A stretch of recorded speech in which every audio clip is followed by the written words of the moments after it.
Try that one again. Hello and welcome. How's everyone doing today? So I wanted to go ahead and do a kind of middle of the day stream for a couple of reasons. One, I realized that I haven't done a middle of the day stream in like a really long time since I've been doing my virtual pub nights on Wednesdays. And there's been some people I haven't seen in a while, so I figured I'd change up things a little bit, do a middle of the day stream, and see some of those people that I don't get to see because they live on the other side of the world and, time zone differences.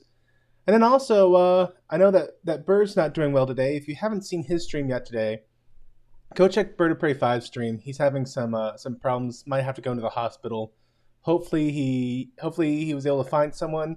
I haven't heard anything else about him. Hopefully he gives us a tweet or something if he has to go to the ER. But we are praying that he doesn't have to go there, and that if he does, he gets out quickly and unaffected by all this virus stuff.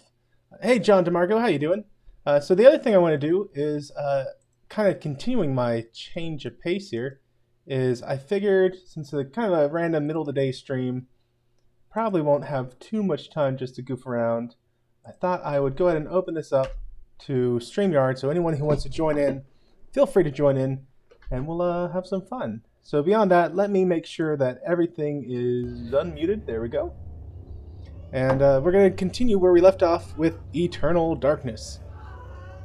Hey, Mr. Captain 93, how you doing today? I don't think I've seen you around before. He's saying, in honor of Bird, truth with Koroga. I appreciate that. I'm on the Korogan team. So, if you haven't been here for my other two playthroughs of this game, this is Eternal Darkness. It is a GameCube game from 2002 made by Silicon Knights. And it's a ton of fun.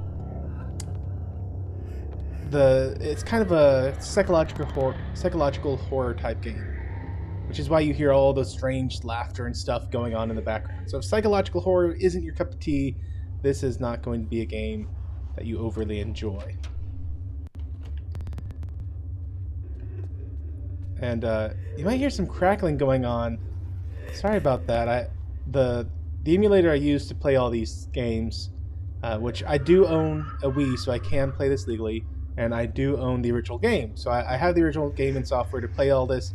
I did use my own equipment to make a copy of it. So this is my own copy. I did not download this. Just lest anyone think that I endorse piracy, because I don't. But as you play this game, you get progressively kind of more insane. And we are kind of tripping right now. Let's see, what am I supposed to be doing right now?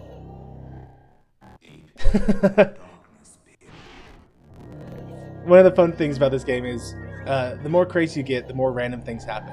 And not just random, like right now, you can see the poster is like this grotesque thing. And the statue head follows me as I walk by it.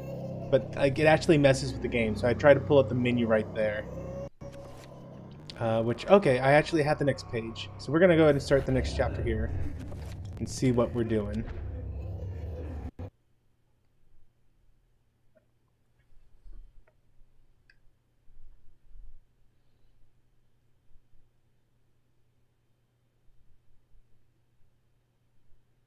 My education in psychiatry did not prepare me. I would love to see how Freud's view of his mother would change with the knowledge of Chaturga. How Skinner would incorporate Zellertath into his behaviorist theories. Is his volume coming in super low for everyone else? Into his theory of the collective unconscious. Like my ancestor, Maximilian, I too had an interest in my family tree. As a psychiatrist, I believed that science could provide answers into my family's sordid, bizarre past. It was with great excitement that I began my search. The mansion's history was filled with my colorful predecessors. Hey, tell you what, hold on a second, guys. I'm gonna skip this. Along with that green screen flash and that audio right there. I hope you guys aren't hearing that super crackly. That's just horrible. So I'm gonna restart this real quick with a kind of a backup of my emulator. If I can remember what I'm doing.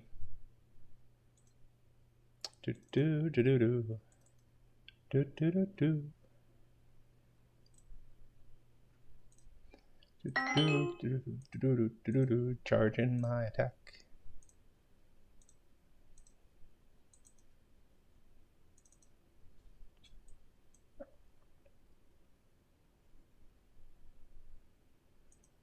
Oh, yes, yes, this is a thing I did. Wow, I'm really dropping the ball today, guys. Sorry about this.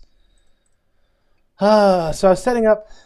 I was thinking about playing Metroid Prime on the GameCube because it's a game I've enjoyed, and I was doing a couple things to make that run a little more effectively.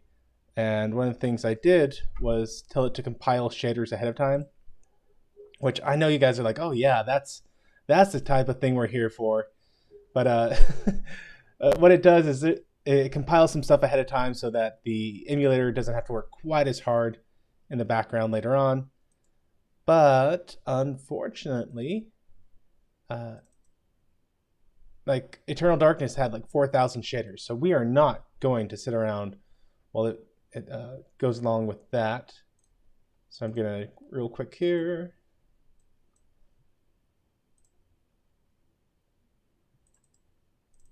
Okay. Deep into that darkness peering. Okay, that should have it better. You guys let me know if hopefully we caught this quick.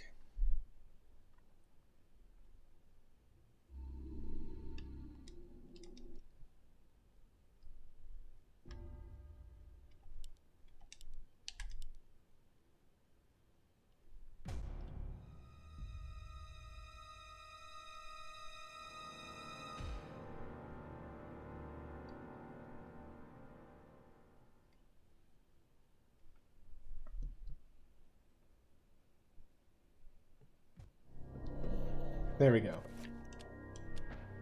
Okay, take two.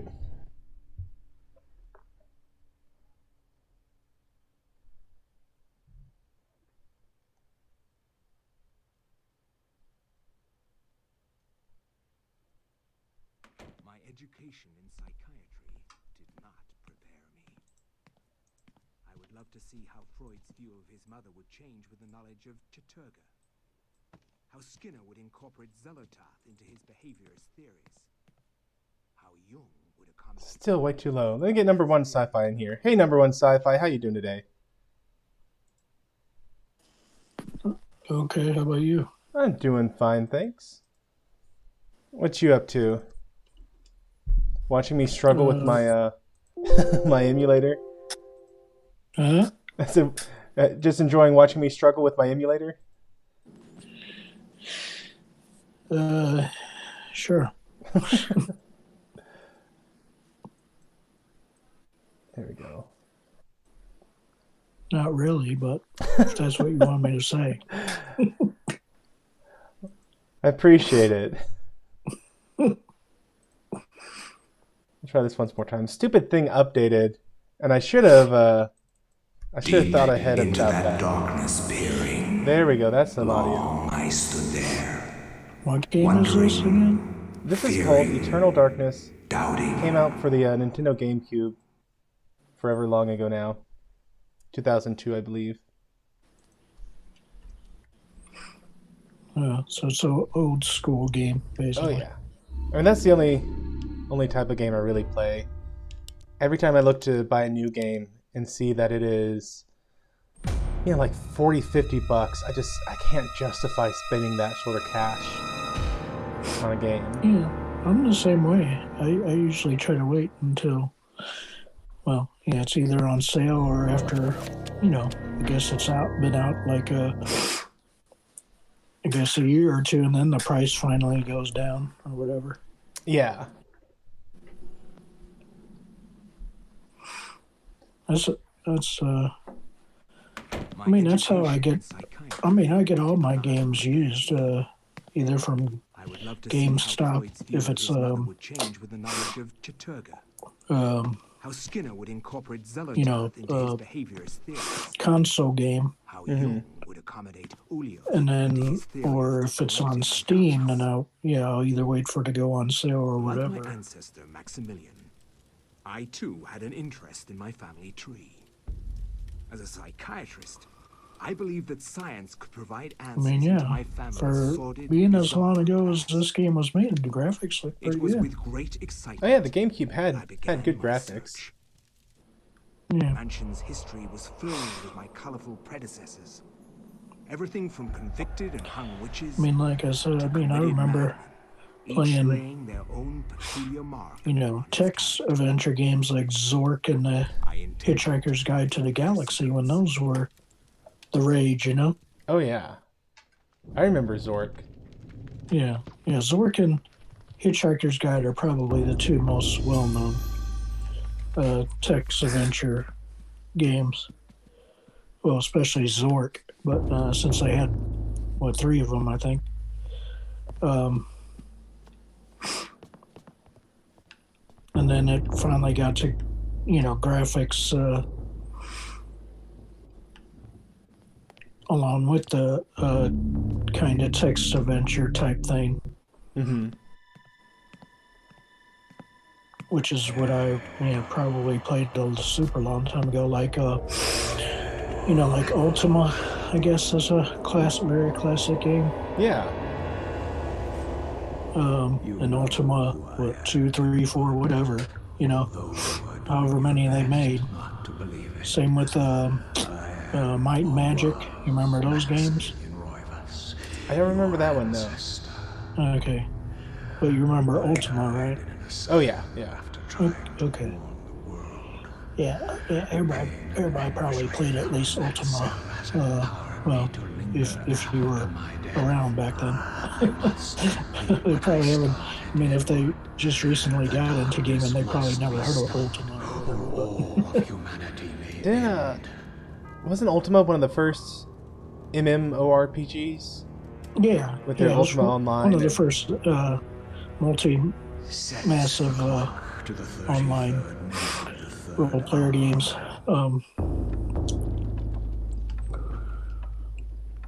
But yeah, I like that one. I like I said, Might and Magic a lot. There was some other ones. I mean, you know, obviously Doom was, and Castle Wolfenstein I played, and Duke Nukem. They're all basically the same game. I played those a lot. I love how Doom has become like the de facto standard for can we port this to some random device. Yeah. Like you know, they've done it on, let's see, they've done it on just about every system. The Android phones and the Wii. Yeah, I mean, yeah, Doom is, sure, I forget when it first came out. Probably, what, early 90s, if I had to guess? That sounds right. They did some really intelligent... maybe late 80s. I can always look it up, see what it says. Oh, surely it was 90s. They did some clever graphics work on that one to make it work on PCs. Hey, Sean H. Corey, how you doing? Yeah, Eternal Darkness is hands down one of my favorite GameCube games out there. Yeah, it says 1993 for the original Doom. Oops. So, yeah, I was right, early 90s. That's what I kind of figured, you know? Yeah. And then, what did I say, Ultima? Let me see when that came out. The first Ultima game probably came out in, first released was 1981. Wow. That's ways back there. Yeah, and then I guess the other games, that they compared to are Wizardry and Might and Magic, like I said. Okay. So yeah, I remember that was one of the first graphic, adventure games out. And then, let's see, Zork. That was 81. Zork was probably late 70s, then I would guess. Yeah, 1977 was Zork. And then Zork 2 was at 1980, and Zork 3 was 82. And then yeah, basically like once the graphic adventures started taking over, like Ultima, then that was it for the text adventures, you know. Yeah.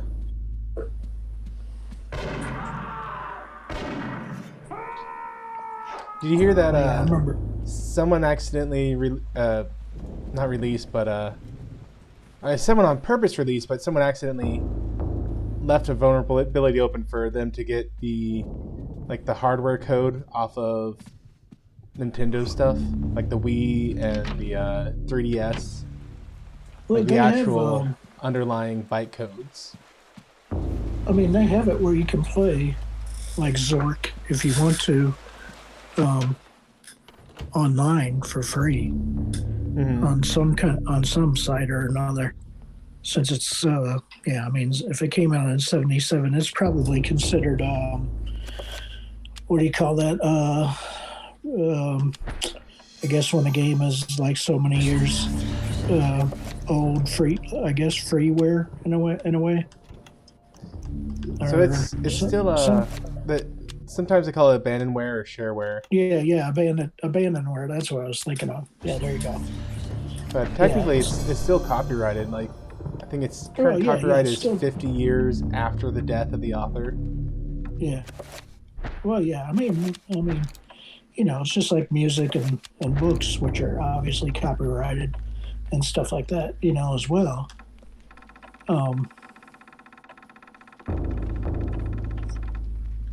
Kind of a similar type thing, I guess, for video games are considered, I guess, also in the scope of like books and music, I guess, in a way. Yeah, it's just fortunately things like Zork. I'm not sure if they've released the source code and made it open source, or if it's just everyone involved in it has died out and no one owns the original. Yeah, I mean, I know that there's some site. I got it saved on a tab where I could just pull it up and play it anytime. The same with Hitchhiker's Guide if I'm going to ever play that again.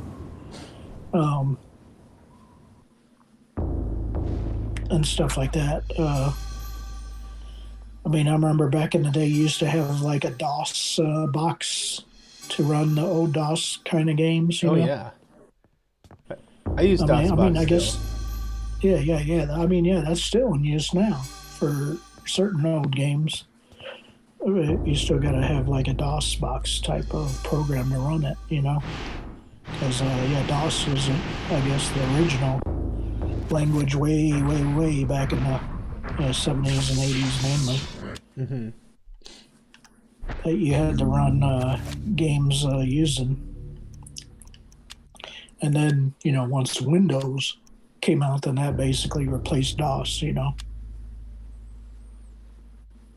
Even though, you know, you still have your DOS command prompt and all that kind of stuff inside of Windows, you know. Yeah, it's funny because that's just an emulator now. Right, yeah. I mean, yeah. But, yeah, you think about, DOS originally, being something that was, way back in it had to be 70s.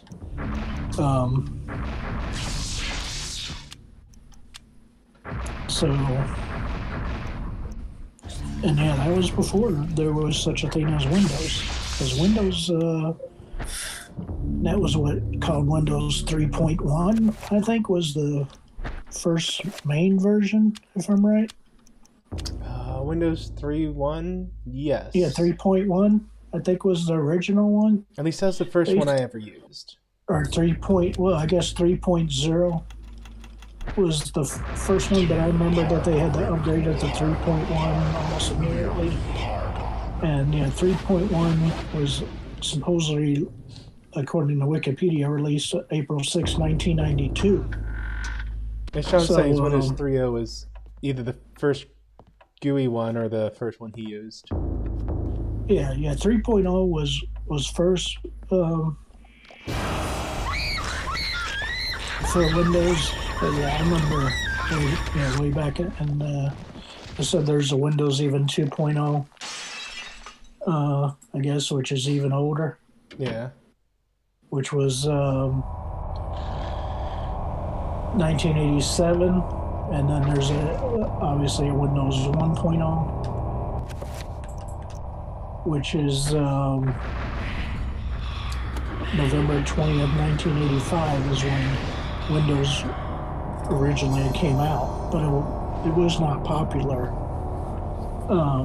until basically Windows 3.1, was the first one I remember ever using for Windows, Yeah, me too. So Windows 1.0 was released in 1985, and then when I said 1992 was when 3.1 came out. So yeah, you're talking about a 7-year time span. And nowadays, it's what, almost every year they change in Windows, basically. It certainly feels that way. Yeah, it feels almost like a phone. They keep on upgrading phones every year. But whatever. Anything to make more money, basically, I guess. It's also like, it seems like the first one is always crappy, and then they fix it up. So it's like every other OS they release is just pure garbage. Right, and then most people probably remember Windows 95, which obviously came out in 1995. But or actually, it was released August 1995. That's probably the second most popular Windows, because that was used for a long time as well. Which one? Even though Windows, I guess 98 came out, but it wasn't as popular. And then Windows 98 SE, which shoot, I used Windows 98 SE a lot. Darn it. Yeah. So, and then Windows, probably after Windows 95, which one was it? Was it XP or 7? After 95 was Windows 98 and 98 SE, and then came Windows ME. Oh yeah, Millennial Edition, right, that's right. Which was just the worst. Yeah, that was the worst. Okay, then Windows XP came out to replace that, that's right. And that was way better, Windows XP.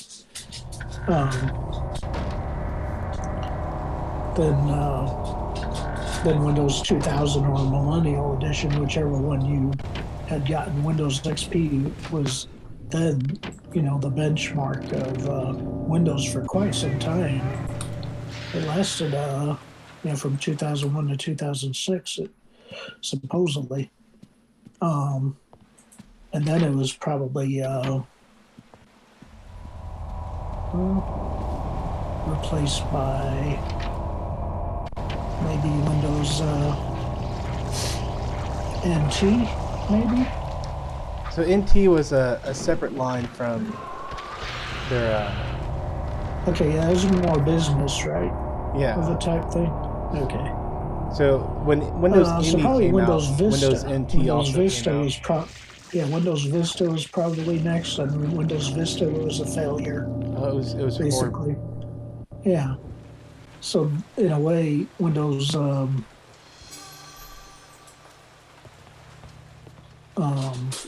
XP still held on, basically, because Windows Vista was so bad. Yeah, I held on to XP basically until it hit its end of life. Yeah. And then I went to Windows 7. Like, I downgraded a lot of Vistas back to XP. Right. And then, Windows 7 was the first one in a long time, since Vista was so terrible, that was good. So, probably the Windows everybody used was, like I said, 3.1, then probably 95, then probably 98, then XP more than likely, and then 7, and then 10, basically. Or, well, some people did use 8, I guess, Yeah. But, 8 was another one that was just kind of crappy. Yeah, it wasn't as good. Yeah, it wasn't that good. Which it goes back to my theory, like they get lazy or they rush it. I'm not sure what's up with that. And then people get pissed and they finally release oh, there it is. They fix it, and then they release a version of what it should have been. Which I remember back with like 95 and 98 and 98 SE, that anytime you changed the IP address for your computer, you had to reboot the system for the IP address change to take effect.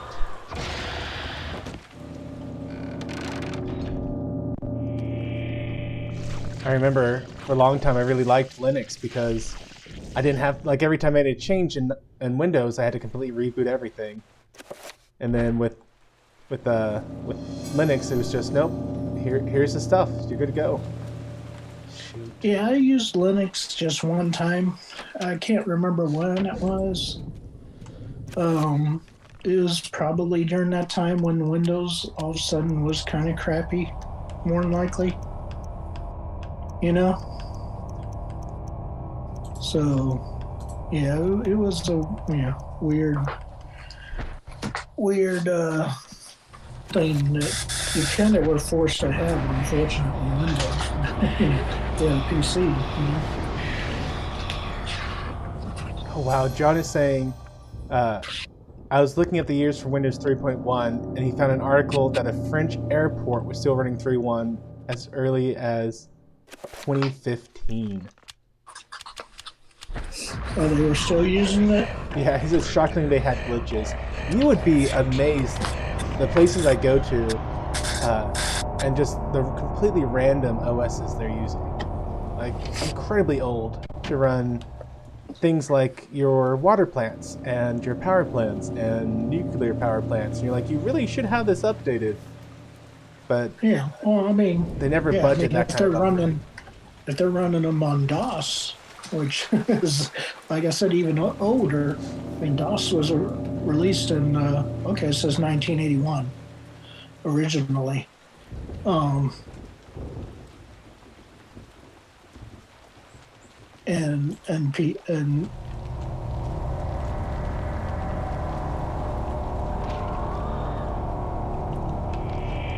So that's, I thought it was actually earlier for DOS than 1981, but it says 1981 on here on Wikipedia, so that's weird. For MS-DOS anyway, you know, which is the Microsoft version. So there had to be a DOS version before the MS-DOS version, you know? Yeah. So that was probably in the okay, yeah, that's from 1966 originally for DOS, you know. Yeah, it's kind of sad, but these days, or I guess it's been this way for a while, so much work by law has to be done by a disenfranchised or minority group, and so you'll have these, $1 million projects, and then in front of it you'll find this crappy, ugly, like, wire sculpture thing. And it turns out the only reason for that wire sculpture thing to be there is because they had to they had to meet quotas. Man, where is this stupid thing at? This is gonna be a harder one of my playthroughs. I messed up, and so I didn't get the strongest weapon because I messed up.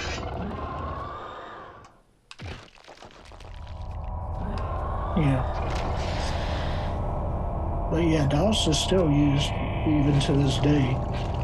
And yeah, like I said, it was originally developed in 1966. So, you talk about an old type thing,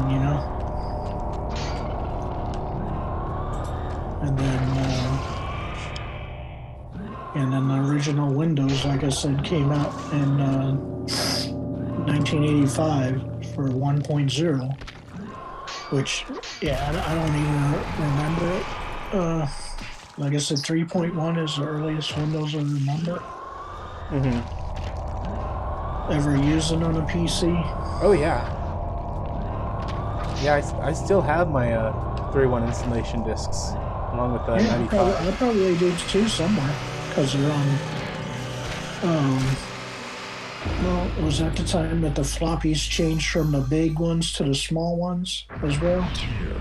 Yeah. Okay. Yeah. If you originally remember, a floppy disk used to be like a big 5-inch thing that had a big hole in the center of it, basically.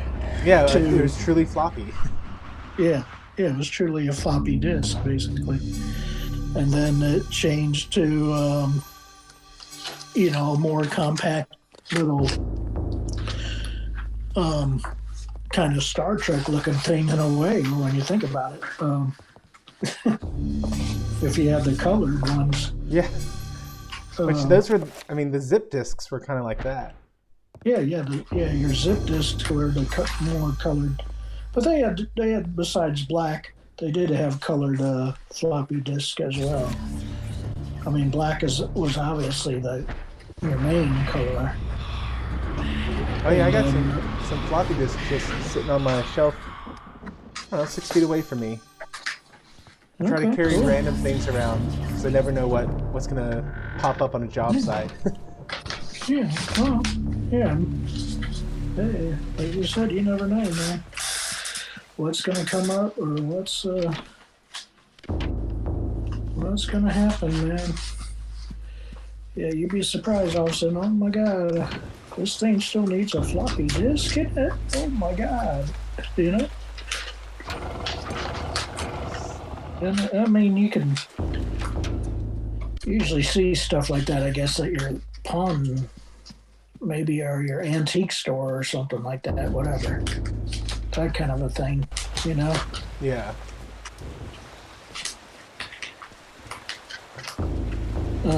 Because that's what would be considered nowadays, a freaking antique thing, you know? There's no doubt about that.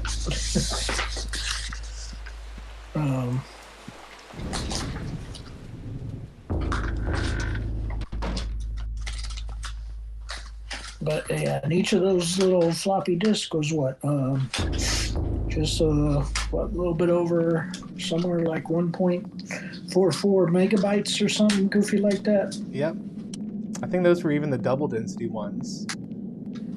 I think typically they were like 700, something like that. Okay, so yeah, I remember 1.44. I think that's what the size of them were. Yeah, it is. Yeah, yeah.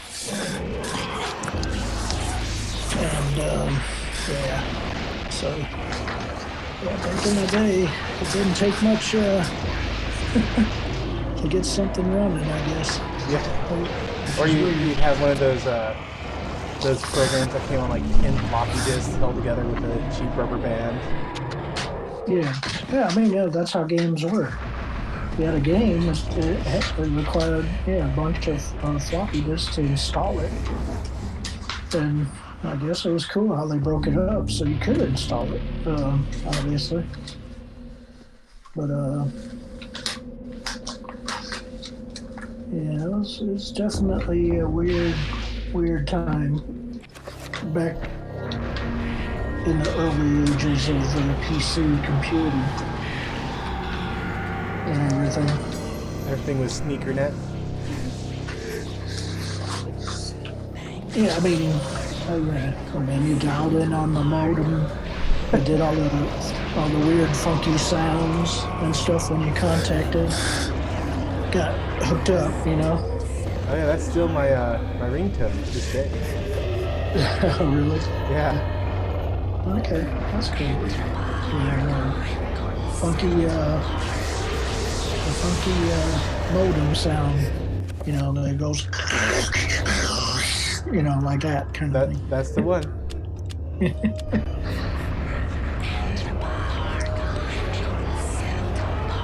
hear it ringing first, the ring sound, your normal ring and phone sound, and all of a sudden, once it connects, and then you hear all the scrambled stuff going on, or whatever. Yeah, people get a kick out of it. They're like, what is that noise? Like, Yep. that's the sound of magic, man. Yep. Back in the day, that was if you had a fast modem, man, you were the schnizzle in the street, man. 56K. Yeah, 56K used to be, oh my God, that was blazing fast back in the day. I mean, the first one I think I remember was, shoot, God, I had to been. Yeah, John, stay off the internet. I'm waiting for a phone call. Yeah, it had to been like, I don't know, 14K or something, way less than 56. I can't remember what the first one was, as far as the speed, but it wasn't, I know it wasn't that fast, and then, once it got to 56K then, the first ones were either 1200 or 2400 bits per second. So getting a 56K, you basically double on that. More than double on that. Then you're like, oh yeah, now instead of taking days to download something, it takes hours, And then, once they came out with 14.4, and further up in the game each time. Yeah. And Sean's talking about the baud rates, those 100 bauds. 300, 600, 1200, 300. Man, I still use devices that, like, you have to set them up at 4800 baud. Alright, but yeah, I'll catch you later. Oh, okay. Later, number one. Alright.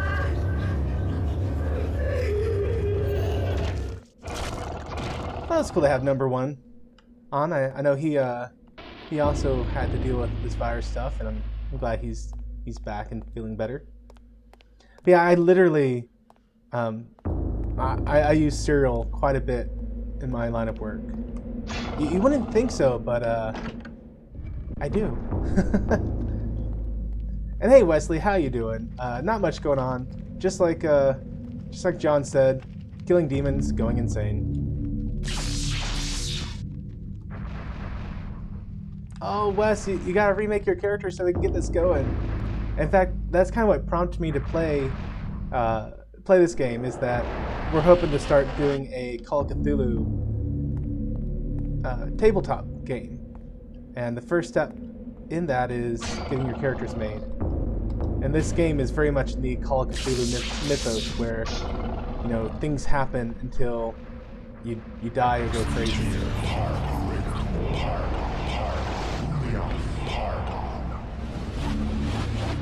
And I am feeling a little bit lazy, apologies for that, but there is a link to the StreamYard up above if anyone else wants to jump in.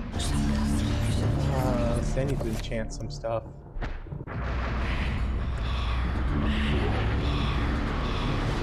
Yes, Wesley, I did see those, and I actually started to watch through them, the videos you sent me, which are some interesting videos on kind of being a better player in a tabletop game, helping your DM out to make good content, basically, along with, I think there were even a couple on being a better GM, which is the Game Master. Or Keeper, as they're called. Keeper of the Lore, as Cthulhu calls them. Which sounds pretty cool, and at the same time, maybe a little pretentious.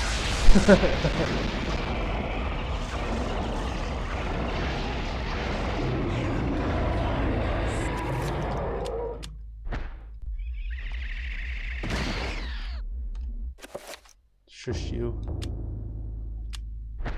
So yeah, I was mentioning this a little bit with number one sci-fi, but recently they have, I don't understand how this leak happened, but somehow, like, there's a company that went defunct or something, and they forgot to keep their security tight. Hard drive left around, I'm not 100% sure, but basically Nintendo got the base code of their their systems leaked. Their Wii was leaked, the 3DS, the DS, just a ton of stuff. Like honestly, I was shocked to see how much got leaked. And it's fascinating because, you know, a lot of emulation is seeing how when a game runs, like how does this respond, and then backwards engineering all of it. But someone with this bytecode actually released, you get to see the true underworkings of the system. This is a whole shebang. It is not an insubstantial amount of data that was just released. And what's really interesting is that no one can use it. One of the reasons that emulation works is precisely because you don't mess around with the actual code. Like everything is worked out backwards. And Nintendo has no leg to stand on for people working out how to do their code backwards. It's why you have never ever seen any kind of legal action being taken against the creator of an emulator. There's action taken against those who are inappropriately using the emulator, but never against the emulator itself. The most I ever saw in terms of Nintendo or anyone going after a kind of a hardware-based solution was there's a really cool thing for the N64 called Dr. something, but what it would do is it would let you actually rip the Nintendo games. I ran out of enchantment. Rip the N64 games to make backups. And Nintendo did go after people for that one. And they actually managed to win on this one. So while Congress has repeatedly said that you can make backups for yourself and play them, somehow the way this specific device worked, Nintendo was able to convince a judge that it should not be allowed. They were able to convince the judge that while having a backup was legal, using this specific means of creating that backup was 100% illegal. And so no one, like Dolphin is, the emulator I'm using right now is by Dolphin. Excuse me. And Dolphin has come out and said in a public post, we will not be making use of this information. We haven't even looked at this information, and we never are going to look at this information. And it's really, really important that they say these exact words, precisely because if all of a sudden, after this Nintendo bytecode is released, they have some bit of software glitch that they've had that clears up, the last thing they want is for Nintendo to be like, well, you use our proprietary source code, and so you have stolen from us. Like that's the last thing any emulator wants. And so these people are being really smart at saying, yeah, even though that source code was released, we promise we're not even looking at it or touching it. So it's really interesting. One, that this code was released, and two, that so many people are going out of their way to say that they're never, ever going to use it.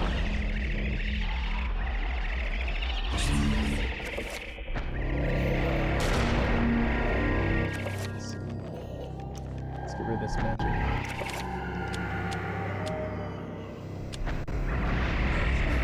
Oh, good. Wesley's saying that he just got a Wi-Fi card. One of the problems that he keeps running into is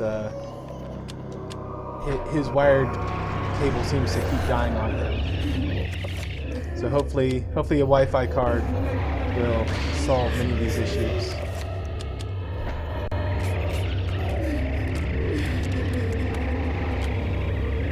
These trappers are just chattering away.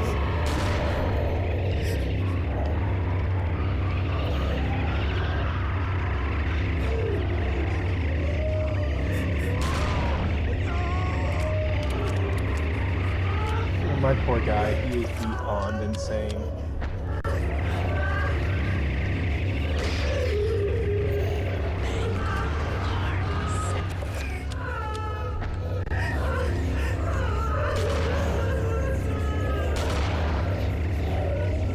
He actually did.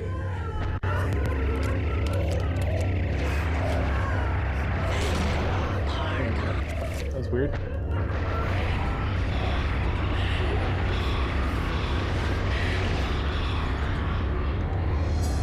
Keep up with the guy. So I've chosen a way of beating this level that's going to put the most work up front, hopefully. Like each time I go through, I'm going to be in a room that I have to travel 1 or 2 rooms through. And hopefully that will get the hardest sections out of the way first. Because this level does just take the longest time to get through.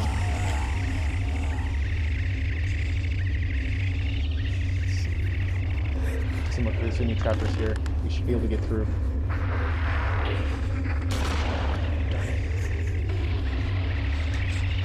So I've slowly been going through and catching up on TV series that I should have watched ages ago.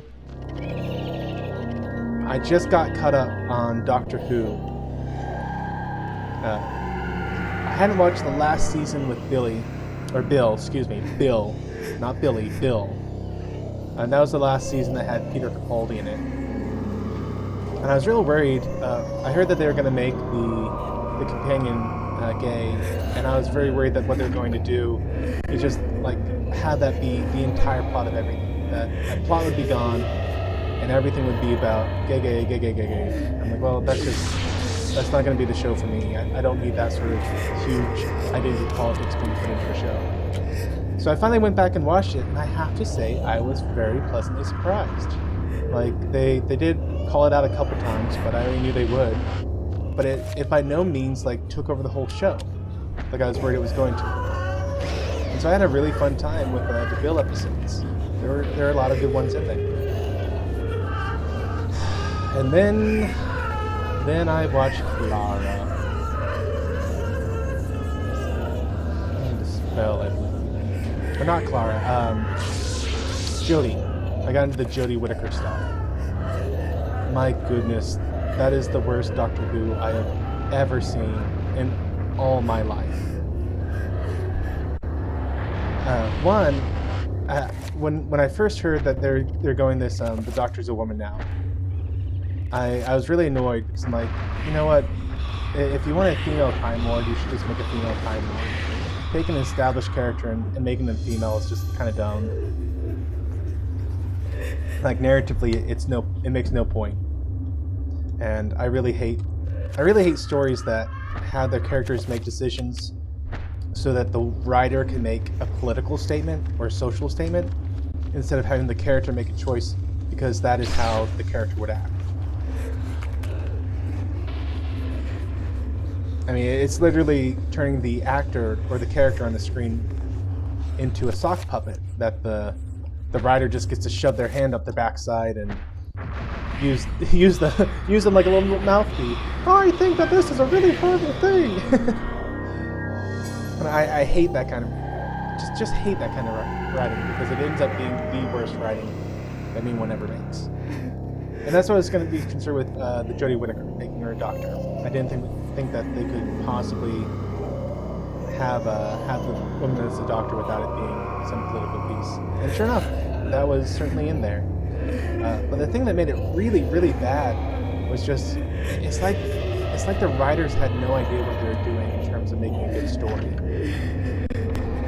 Like one of my complaints that came up the longer the show went on is that a typical show would involve the Doctor getting into a completely impossible situation. Like, there is no way she could survive this specific thing.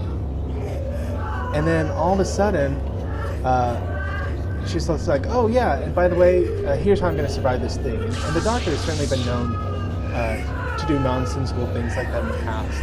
But they really ratcheted it up for Jodie Whittaker's Doctor. They really just had her be like, there's no way for me to solve this. Oh wait, I solved it.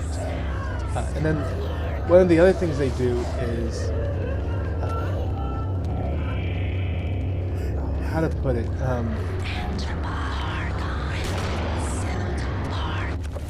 he already had his shields up. Hey, Mr. Lindell, how you doing today? Playing some Eternal Darkness and talking about Doctor Who.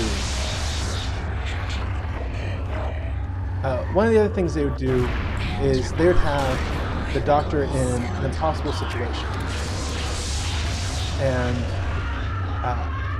like, literally, the enemy is standing above the Doctor, going to kill him. And instead of them coming up with some possible way for the Doctor to survive this, they just have, they do a hard cut. Like, they don't even bother to explain. It's just, boom, hard cut, Doctor's fine. It's like, well, how did you escape the situation you were just in? What happened to cause the enemy who was poised, ready to kill you, to just nope out of there? Like how are these two scenes related? And it happens just non-stop. Doctor's stuck, boom, Doctor's out of the problem. Don't know how it happened, but thankfully it happened. And just the whole time, it never felt like she became her own Doctor. You know, from the moment David Tennant came onto the screen, he had a style that he was going to be doing things. And you may have liked that style, you may have hated that style, but that was who David Tennant was as the Doctor. With Jodie Whittaker, it was more like she was just cosplaying how someone else, typically David Tennant, would play the Doctor. Same with Christopher Eccleston. Man, he had his own way of who the Doctor was. And I liked him. Matt Smith, he definitely had a way that the Doctor was going to be, kind of a more goofy Doctor. Peter Capaldi definitely had a way that the Doctor was going to be from the very first moment. Jodie Whittaker never had that moment. And I don't know if that's really Jodie's fault. Like, is it that she herself is unable to kind of bring out a personality? Because, I mean, she said she watched a couple episodes and that was all it was. Which, if you're going to make the choice of having a new Doctor at all, but especially if you're going to have a Doctor who's going to be the first woman Doctor ever, woo, then you should make sure that person is a die-hard Whovie and has an idea for who they want, that they can act and that they're a die-hard Whovian. That's what you need out of someone like that. And I don't know I haven't seen any of Jodie's other stuff, so I don't know if she really fits the bill for being able to act outside of Doctor Who, but she definitely was not a good actor for Doctor Who. Poor Edward, he's sniveling. Okay, I'll get this back up. There we go.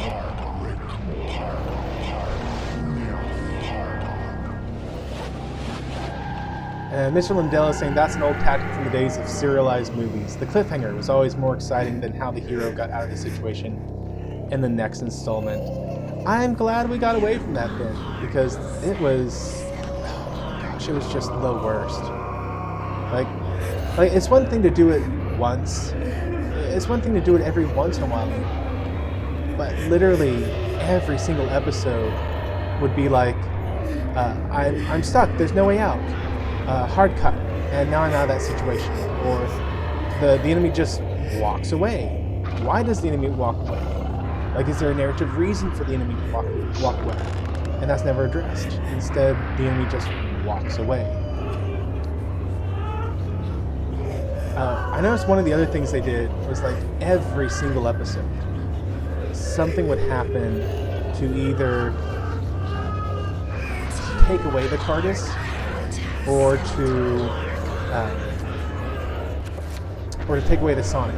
Every single episode. Just boom, Sonic's gone or TARDIS is gone. And it made no sense that every episode, I remember, Tennant was my favorite Doctor. So I certainly remember that David Tennant would lose the TARDIS frequently. But not nearly as bad as what you see in Jodie's era. And it's almost like the writers knew they had no idea how to create the situation they wanted and still have access to the TARDIS. So instead of coming up with a solution for that, they just removed it entirely because they lacked the writing know-how to handle that situation.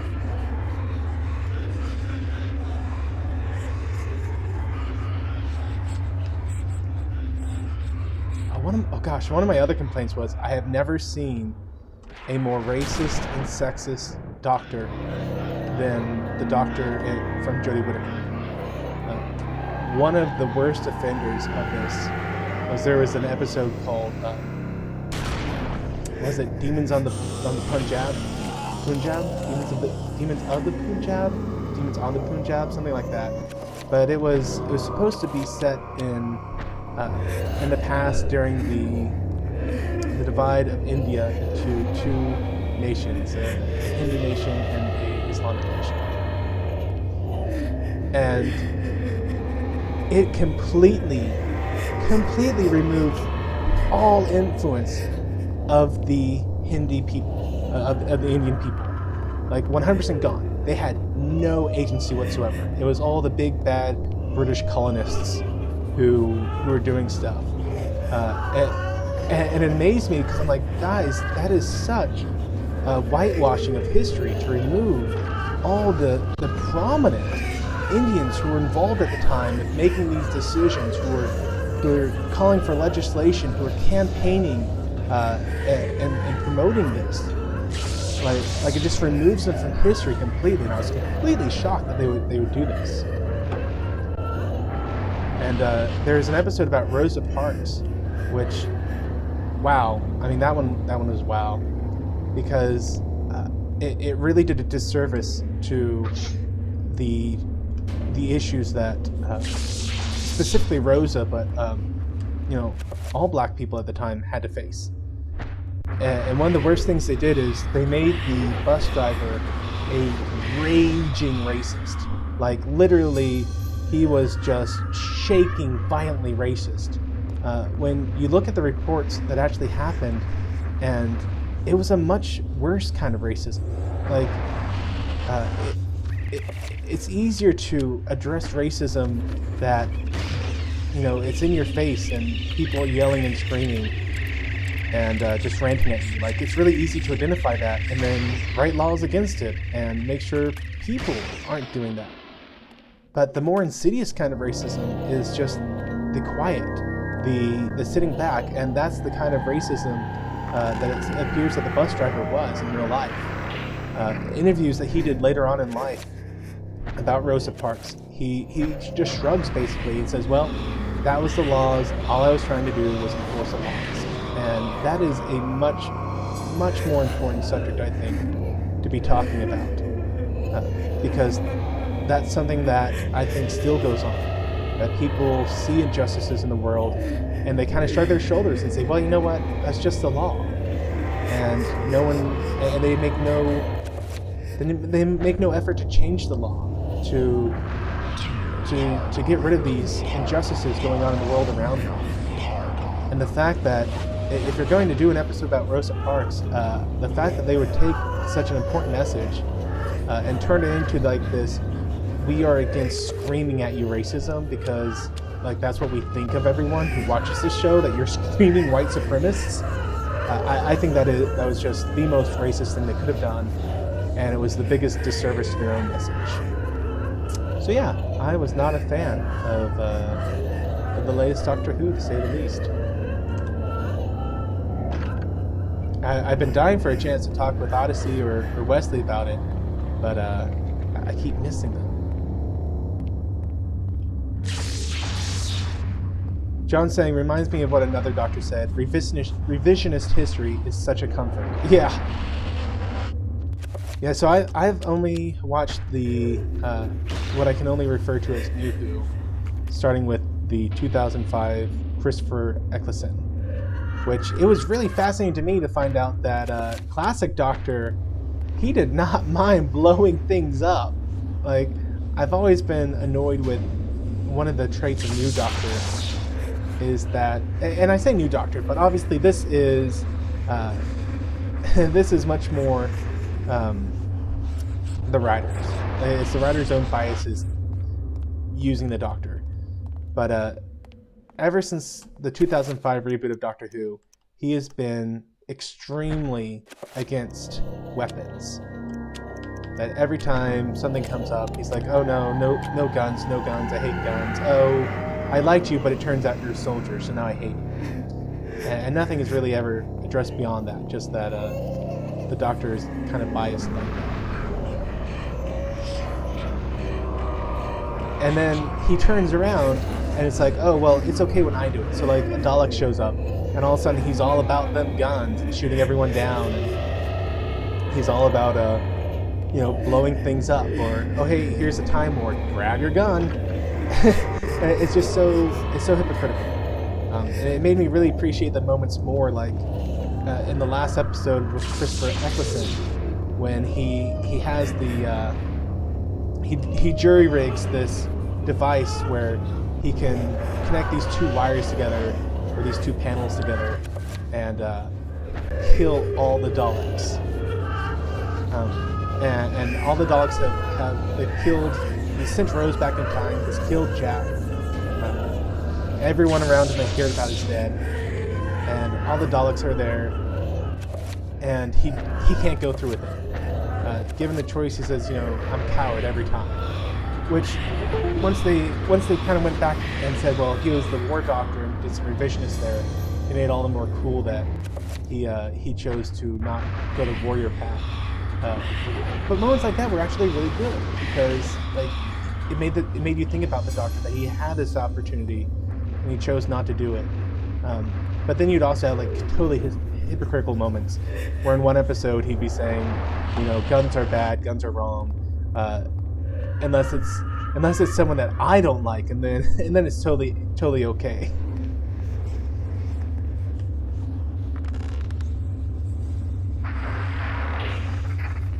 Yeah, Mr. Lindell saying, the last 2 seasons of Doctor Who has been a monumental tribute to lazy writing while beating an audience about the head and neck with your political ideas.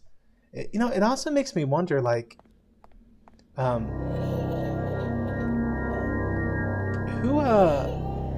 do they think makes up their audience?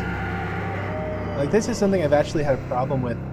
Yeah, John saying, sounds familiar. Discovery. But it's something I've had a problem with there's been, is this a Marvel movie I was watching? Maybe it wasn't Marvel. But definitely with Star Trek, definitely with Star Wars at times. But it's like, just what do you actually think of your audience? You made a movie that you know is going to be a movie watched by a specific person. Like, you know exactly who your audience is. Maybe you'll get a couple people, if it's really good, who weren't fans already, but by and large, you are going for a specific demographic. And then to say, we spend all this money making this movie just so that we can tell you that we hate you? Just so we can tell you that we think that you are the worst person in the world? Like, it blows my mind that they thought this was a winning strategy. That they didn't think this was a winning strategy, but then thought that this was a needed strategy. That all of us fans, that this right here, people who like Star Trek, people who like Star Wars, people who like Doctor Who, that we are the worst people out there, and we are the ones causing all the problems with everything in the world. Like, the fact that that's what they think of us, and then that they get all uppity when we get mad at them for saying, you think I'm this horrible everythingist? Like, I literally, I can't believe that they had the gall to pretend that they're offended, that we don't appreciate being called racist and sexist and misogynist and everything else under the sunist.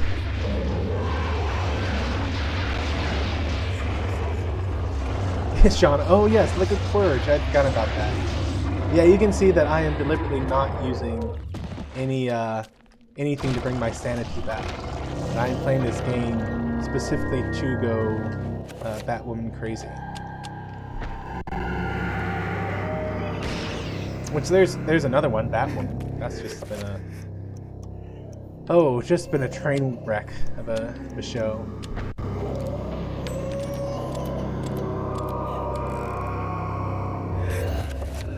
I guess I actually do have to kill the red one or else he'll come back to get me.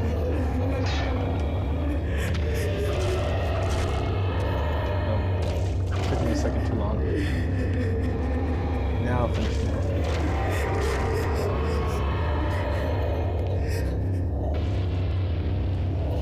See, John's saying Star Trek has always been a niche franchise. I don't know if I agree with that, John. I think Star Trek. Hold on a second. Hey, Yosef, how are you doing? Are you there, Yosef? Yosef, I can't hear you, so if you're there, maybe try to disconnect and reconnect. Unless you're just adding to the ambiance of screaming in the background. In which case you're doing great. But yeah, I was saying, I don't know if I consider Star Trek a niche market. Like maybe at the beginning, certainly at the beginning, it was pretty niche. But it seems like we've gone way beyond just being niche. Like, it has a very large fan base now. I mean, I guess you could say that everything's niche at a certain level. That, yeah, I'm not sure if I think... Oh, you're clarified now. What I mean is, I never got the impression that Star Trek was primarily intended for general audience, but more... Okay, yeah, sorry, John, I'll agree with that. It was more directed at sci-fi nerds. And Yosef, did I hear you? Hey, is it possible that you heard me? I did! Yosef, how are you doing?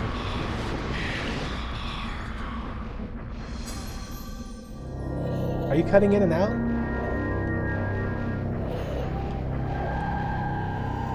Oh, Yosef, you're gone again. Yes, yeah, Yosef, I can't hear you. Go ahead, like, disconnect and try reconnecting. I'll get you back in.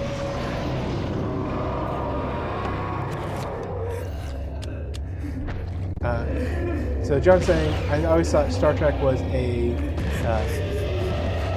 show intended for a specific demographic. Fair enough.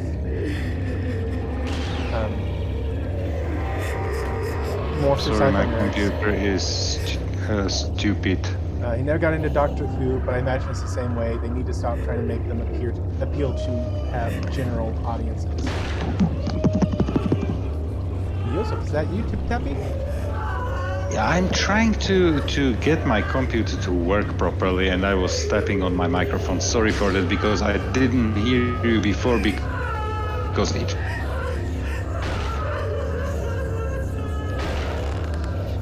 Yosef. froze every.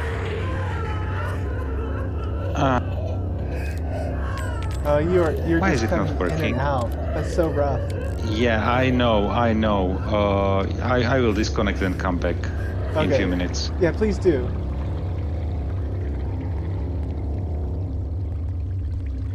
So yeah, they need to stop trying to make them have a general appeal. You know, I'm still going to quibble with that. Maybe a needless nitpick. You decide here, John.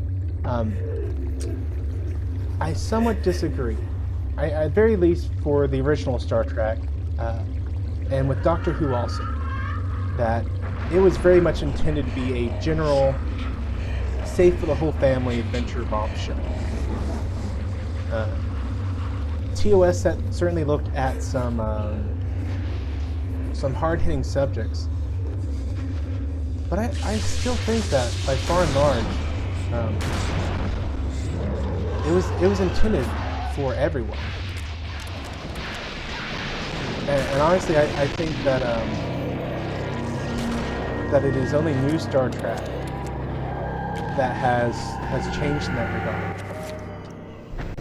That old Star Trek, like even up through DS9 Enterprise, I think that it was, well, I'll take that back, not Enterprise. Enterprise, I think, was aimed specifically at Trekkies. I think that everything from TOS, the movies, 50-50 on the movies. Movies may have been kind of targeted toward Trek fans. But TOS, TNG, DS9, Voyager, I think that all those were intended for a broad stroke audience. And I really get the feeling that it was only once Enterprise a little bit, but especially Discovery and Picard. Especially Picard. I think Picard was intended for TNG fans, like not even Star Trek fans, but TNG fans. That's who Picard was going after. And then I got the feeling that Discovery really was aimed specifically at the white nerd. It wasn't even aimed at Star Trek fans. It was aimed at the white nerd. And I think that you're seeing that the people who like it the most, not all, definitely not all, I'm not painting with a super large brush, but I do think that the people who liked it the most were those who hate nerds the most. People who think that nerds are these greasy, pimply, basement-dwelling, troglodytes who need to be enlightened. It is the modern-day savage that they think that they are preaching at, basically.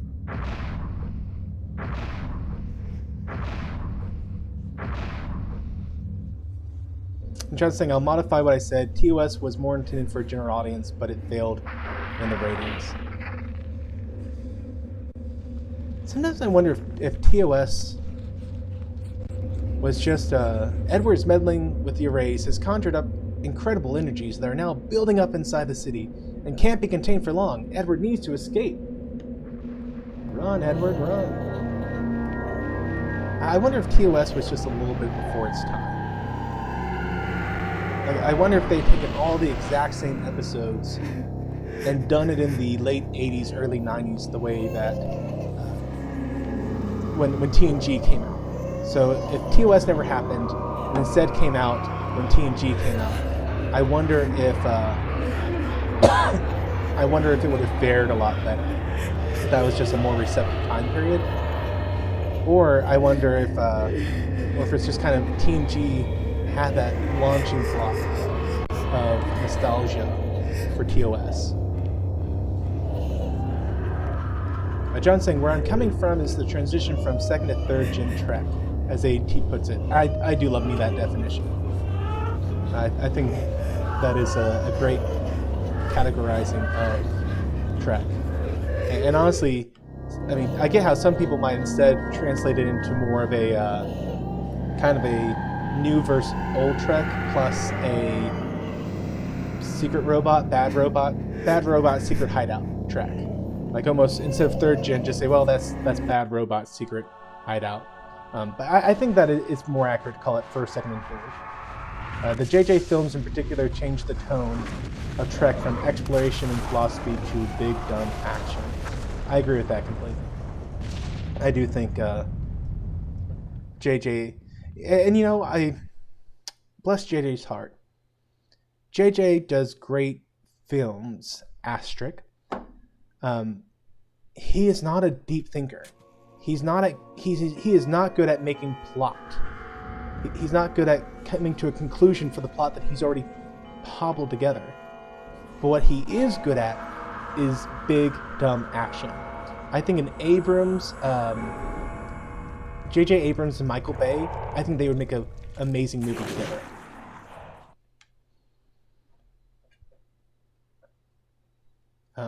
And I think you got them onto like a Transformer trilogy. You get yourself a good Transformer trilogy. Because that is one of the things about JJ. He's great at coming up with amazing ideas, but then he needs someone else to finish those ideas. Disaster has struck. Yes. Your colony of Guardians in the ruins of Engar has been eradicated. A great magic wrought massive destruction there. Not a single Guardian escaped. Your concern is touching, but out of place. There are other Guardian colonies. The loss of one is meaningless. That is the only disaster you report? Yes, my magnificence. There are no others. And what of your treachery to us? Treachery? All in good time. It matters not that you bear us ill will, Augustus. It will come to no end. You lack the power to destroy me, or even elevate yourself to our level. The future has unfolded before me through a vision. One of my many visions. A vision of my conquering the absent horror. Uliauth, master of the plains. The magic of the plains is no match for the power of the mind. And thus, it will be destroyed. Then the gate shall be opened, and you shall once again grace the earth with your presence.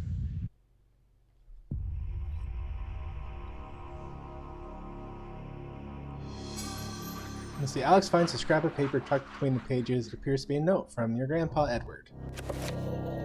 Darn it. It's a small note written on a page from the Tome of Eternal Darkness. Dear Alex, I have left you a small surprise to keep you going when everything seems to be awry. It was my favorite tipple, and there are several barrels of it in the basement. Please help yourself to what you can find. My guess is I won't be needing it. Your loving grandfather, Edward. Excuse me. Hey, Yosef, you there? Yeah, hello. Should be fine right now. Yay! Yay, exactly. Now, every time I try to connect with my work computer, it stops obeying my wishes and commands and everything. It just sucks. Yeah. You know what? And it's I had a motherboard replaced like 2 weeks ago, and the problem, now the notebook is not charging properly when I connect it to my monitor, because I have a USB Type-C monitor, which provides the notebook usually with power, and I have the screen, so I have to the monitor connected basically like a docking station, like the keyboard, mouse, headphones, everything is in the monitor. Yeah. And yeah. It didn't work. Huh. It's not charging. And today, in the middle of a call, the notebook just shut down. And I was like, no. So probably another mainboard. But you know what? I don't care. It's not my money. And if the company wants me to work, you know. Because honestly, I was 1.5 days without the notebook, and it meant paid leave because I couldn't work. So the only thing that I could do was answering emails on my phone, but without all the systems and the tools that I need to my work, it was basically like, if memory serves, you need to do this. If memory serves, you have to do that. Yeah, and that was it basically. But it was nice. It was nice weather outside, so I could be in the garden, and so you know. Today is extremely windy and not a very nice weather here. But otherwise, very beautiful weekend after behind me. So yeah. How have you been hanging up? I mean, I haven't seen you or heard from you since I started to do the Wednesday night stuff, because I kept doing it while you were sleeping. Yeah, because when you're in Texas, it means we should be, I think, something like 7 hours apart. So when you do it like at 8, just put those 7 hours. It's like 2 or 3 o'clock in the morning. Yeah, for me, so I'm definitely asleep at the time. Yeah. Which, you know what, I don't mind, because I watch it always on replay. Sometimes I would like to jump on, but you have good company there, and the people are talking, so the streams are entertaining, and I have it then running in the background while I'm working, so it's fine. Yeah. And I was on LDG stream now, but he's now once again deep in his rabbit hole with his with him doing stuff on his computer. So I was like, okay, let's come over here and talk to you for a bit, because I was actually working, still working when I connected to your chat, and everything froze, and I was like, okay, anyway, it's past 8 here, so I can turn the notebook off and work tomorrow. Yeah. Because I have sometimes I'm working. My customers are actually my colleagues, and I'm working closely with sales and sales specialists. So the funny thing is, when do they have time? After they visited all their customers. So in the evening. So when they start sending you requests and everything, yes. After 6 p.m. So basically, the moment I want to turn off my notebook, they start sending me stuff and pinging me on Skype, like, this is relatively urgent. Could you please have a look at it? And I'm asking, like, my SLAs are something like 3 working days. Okay. Yeah, but you know what? If something gets stuck for 3 working days in my mailbox, it means they can send it again because they don't need it that quickly. Usually it's really 12 hours turnaround. So hey, Cinnabon, how you doing? 1 working day. Cinnabon is in the chat. Hello there. So, hello. Yeah. So hello. Let's see. People saying that JJ's not a storyteller. Yeah, he loves his mystery box, but he doesn't understand how to go beyond the mystery box. He doesn't understand that eventually you have to open the box to finish the movie.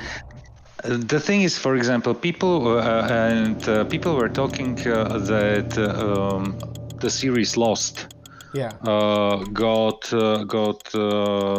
overcomplicated, and they didn't finish correctly and everything. The funny thing is, when you look at JJ's interviews, he said that he wrote and directed only the pilot, so he's always good with ideas and drafts. What would be nice, what would be good, but then somehow he has problems with finishing the story. And obviously the writers who wrote the series were as well a bit overcomplicating everything, and everything became so mysterious that then it lost its appeal, at least for me. But there is a JJ series that I really, really love, and I can watch it whenever I click on it. I have it on my hard drive. It's Alias. I think it was his first thing that he did, and with Orsi and Kurtzman when they started working together. And Alias is actually a series that I really like. So definitely. Shoot. Hold on, let me I gotta pick this lock real quick. Hold on, I gotta hear the tumblers.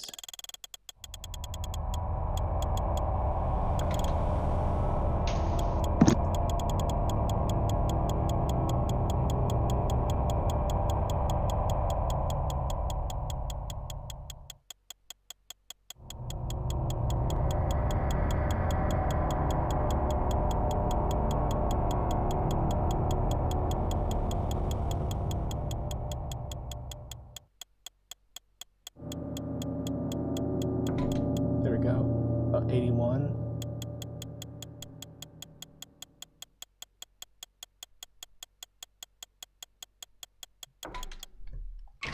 All right, thank you. Sorry, that's one of the annoying parts of the game. They don't let you independently control the music and sound effects volume. So all you can do is bust up everything to the maximum volume and hope you catch it over the music. So you cannot turn off the music, yeah? Yeah. That's dumb. Anyway, on StreamYards I don't have the sound here, so I hear only you. Sorry. Yeah. No problem. No problem. At least the dialogue is not distorted. But then I don't know what you are doing because I don't hear the game audio. So if you need me to shut up, just tell me shut up, and I will. Hey, let's try this real quick. I'm gonna stop sharing the screen and then start it again. Sharing desktop and see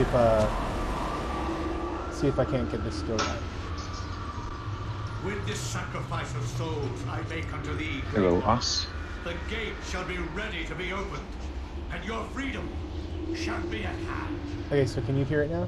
Yes, now I can hear it. Okay, people in the YouTube chat, let me know if what you're getting is like a triple doubling effect of sound.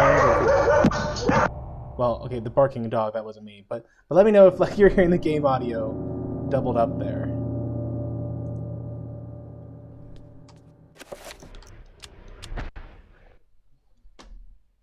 Wherever disaster and death lurk, there is likely to be an ancient just beyond our senses, waiting. They prey on our misfortune and exploit it toward their own twisted ends. When hundreds of oil fields are set ablaze on the heels of war, And she keeps barking and the barking. ancient's grip tightens, knowing that lives will be forfeit and resources squandered. But a few people make a difference. People like Michael Edwards, a Canadian industrial firefighter hired to put an end to the insanity at the end of the war. Ironically for him, the insanity was just beginning.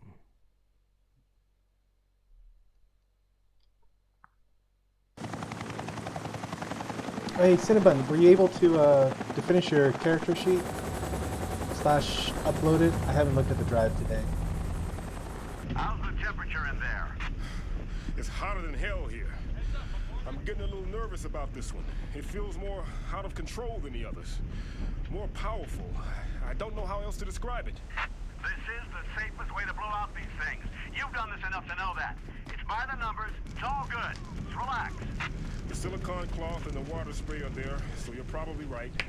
We've got 500 pounds of 80% nitroglycerin-grade dynamite all in place. We're good to go. Edwards, you can pull your team back now. Get your team to a safe distance and we'll try to kill the fire. Sure thing. Coming back now. We're getting a pressure increase at the well cap. It's gonna tear itself apart. Hurry! Get your team out of...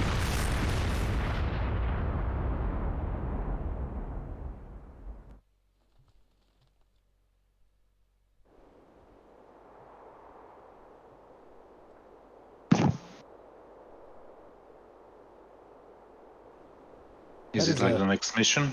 Yeah, which I probably don't have time for, but we're gonna do it anyway. You can restart it anyway. Is it like can you save the game where you want, or is it checkpoints where you can save? No, it's wherever I want. In fact, I often forget to do it, to save often enough, and then I die. I'm like, oh crap! I just lost an hour. What the hell happened? They're all dead. McCormick, Patterson, all gone. I'm surprised anyone survived that fall. Looks like they've been buried alive under tons of concrete.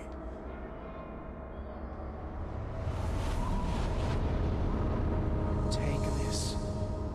Guard it well. Many have perished for it. Take it. Take it to the ruins of Engar. At the ruins, a gathering of light. You want me to take this to some ruins under a house in Rhode Island? Take it.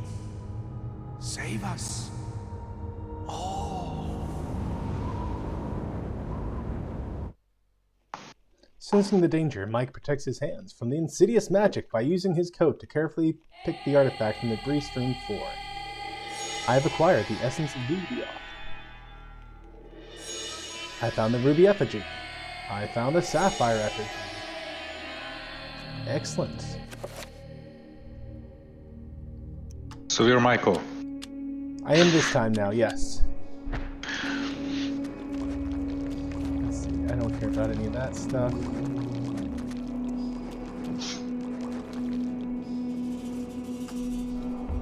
Yes, collect the weapons. Arcane spells can be anything? Oh, you're talking about in the game there, Cinnabon? There should be a list of spell type stuff you can do. Although usually in this game, spells are used against you more than for your benefit. Hello, Marlena. How are you doing today? Oh, darn it! Wrong buttons. Oh, you're not running directly through StreamYard, okay? Yeah. Because I don't see the live chat. Yeah. Okay. I cheat. I just can't stand the way they do things. Oh. No, honestly, asking $25 a month or $20 when you pay for like 1 year for it is just ridiculous. Not only that, but the fact that even doing that, you only get like, was it 720p? 720p and only 6 people who can that you can have in the chat. Yeah. So I'm not doing well with why this bother? Yeah, it's not worth the money. Definitely not. There are.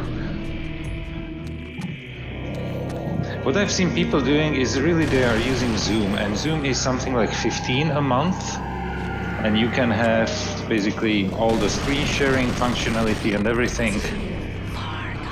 Yeah. And way more than 6 people. I know that a stream with more than 6 people is probably not a good idea because it's simply too many. Yeah. In that case, but still having the option is nice. And you don't have the option here. Yeah, you're very limited. Like StreamYard is definitely good. I do like the options they give you. It's just not $25 a month good. Like I'd be willing to pay $5 a month, even for 720p. I'd pay $5 a month. 40 hours, sure. So yeah, I don't. And I have zero guilt about not doing it. I still make sure that I don't go over the total free hours they would give me otherwise. Like I try to make sure that I don't use their free stuff, or else they won't allow it to be free anymore. And I do like. You know what? Like Bert says, it's not cheating if the computer allows it. You know, so. I see Marlene is saying she's good. How are we doing? I'm doing pretty good. It's been it has been some slow couple weeks here for me in terms of work. A lot more is starting to shut down, and projects are starting to become more, what's the word, optional than they were earlier. Interesting enough, we are opening slowly everything. That's good. Yeah. But you know what? We had like it's always the numbers. When I say today, it means numbers for yesterday and day before, because they are reporting all the numbers with 24-hour delay. We had today 0 cases, yesterday 2, day before 0, day before that something like 7, and they are testing like 5k people in average every day. So definitely what will stay closed are the borders, and traveling will probably not happen that soon. Yeah, but otherwise all the other businesses, they want to open until the 20th. One of the interesting things I've been seeing is there are 3 studies done in the US showing that the amount of people who had been infected but were showing 0 signs, the asymptomatic people, was like 30% of the adult population of everywhere they tested. It's like always all the reported cases. You need to take you need to triple the number at least, or do times 6 to get realistic numbers of people who contracted it. Just because many of them are asymptomatic. Yeah. So that's definitely that's been interesting because it's turning out it's like, well, based on those numbers, it appears that the mortality rate of this has been closer to 0.2%, compared to typically on average the flu does like a 0.1% mortality rate. So it's kind of good to hear that. Like, okay, this disease, the more we learn about it, the more we find out it wasn't quite as bad as we were thinking. It was pretty viral. That's the thing. That's the thing. It's pretty viral.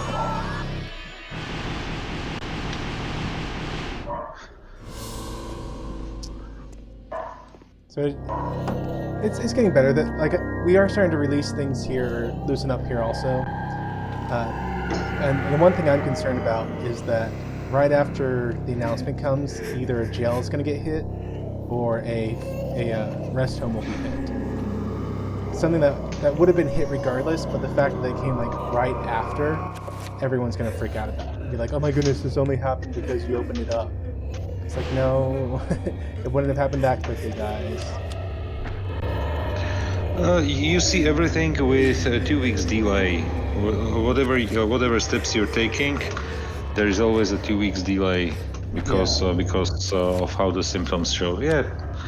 So that's why for example we have here phases where we are opening different businesses slowly, but what they did, we had like 4 phases, and we had the phase number 1, and then a week ago they basically connected phase 2 and phase 3 because we have the index that they are following way below the numbers that they were expecting, because when everything was like coming, so mid-March, somebody said that about 500,000 people will end up in hospitals in our country, with 5.5 million people living here. Yeah. So a huge chunk of population would end up in hospitals, and from 500,000 they put the number down to 5,000. And we didn't have until now even 1,500 cases, where over 2/3 of them are already declared as healed. So, yeah. Well, yeah, it turns out that those big numbers, big scary numbers that everyone was worried about, the guy who came up with those numbers, he's never gotten a single one of his studies even close to right. Like he, you know why? Because they are doing the projections based on other pandemics, and they just take the numbers from that pandemic and do. In the beginning, in the first phases, what they did, basically, they just redid the calculation on, okay, it happened in a country with 10 million people, so let's multiply the number by 32. Yeah, then you have the population of United States, and then do the numbers with all the cases based on that model. And of course, it's stuff like he. What was one of the other studies he did? He did a study for Kofenmal for the cows. And it turned out like all of his assumptions for how it would have gone were just completely wrong. Like the guy doesn't even start with good assumptions. He just makes up these big numbers and gets people to panic. Yeah. We cannot avoid the fact that there was a pandemic situation or epidemic situation in certain areas. Like New York was hit very hard. This is something that you cannot deny. Yeah, but it wasn't spread like this everywhere. Yeah, even there, they had set up field hospitals because of how bad they thought it was going to be hit. and then those hospitals never got any use. Trump sent out like was it to New York? I think he sent out a cruise military hospital, yeah. The boat, yeah, the ship.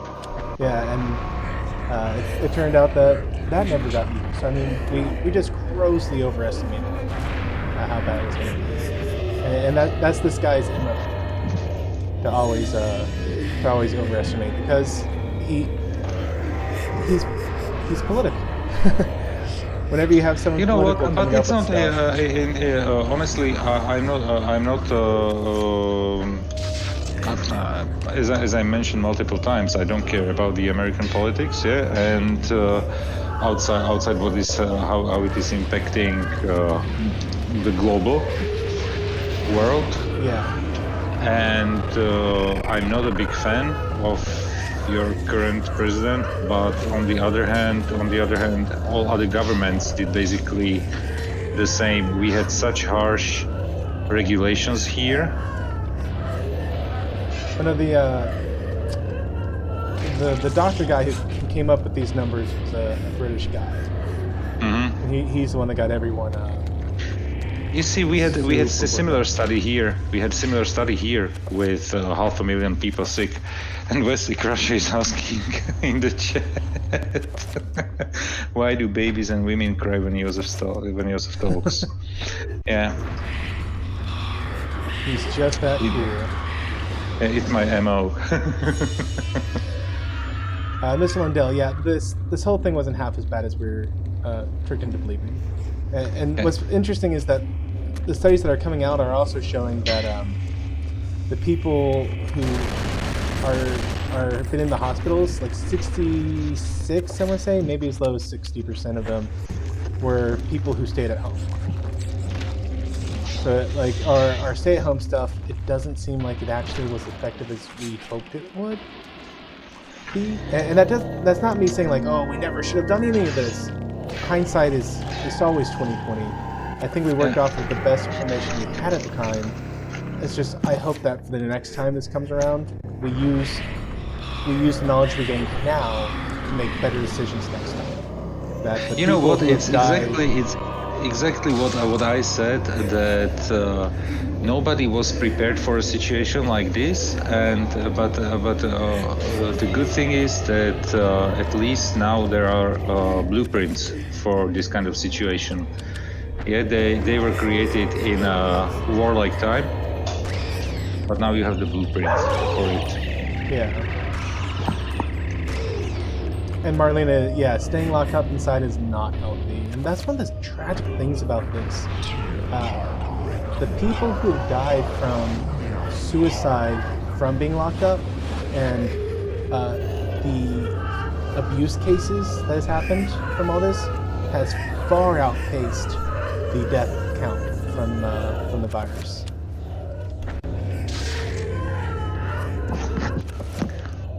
That's why I go out into the garden.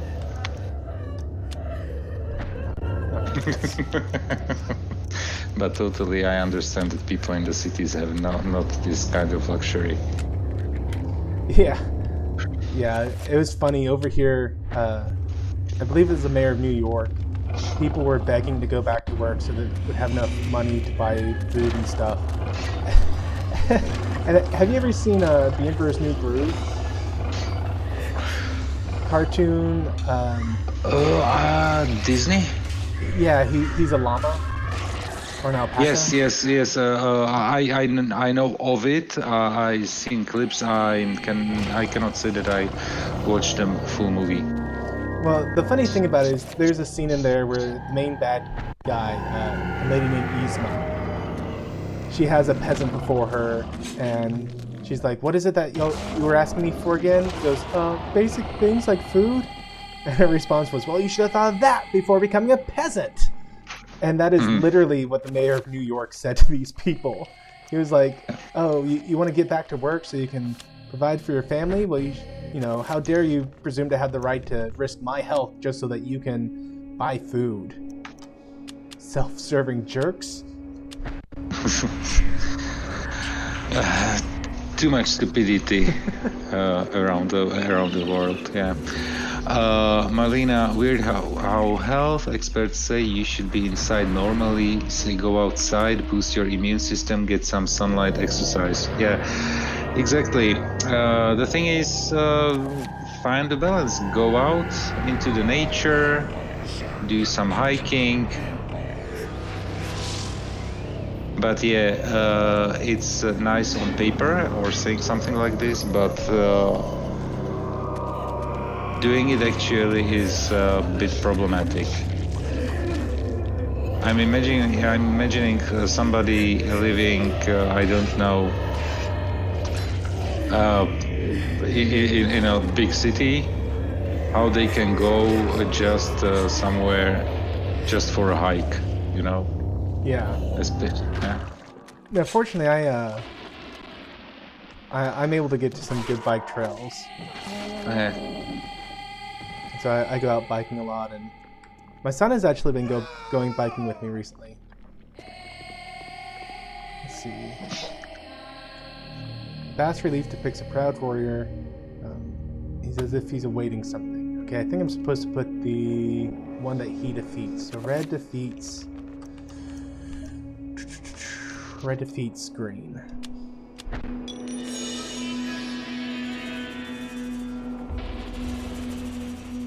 Mr. Londell, there needs to be some way to throw rotten vegetables at people like Cuomo when they say arrogant things like that. Whoopsies. Right.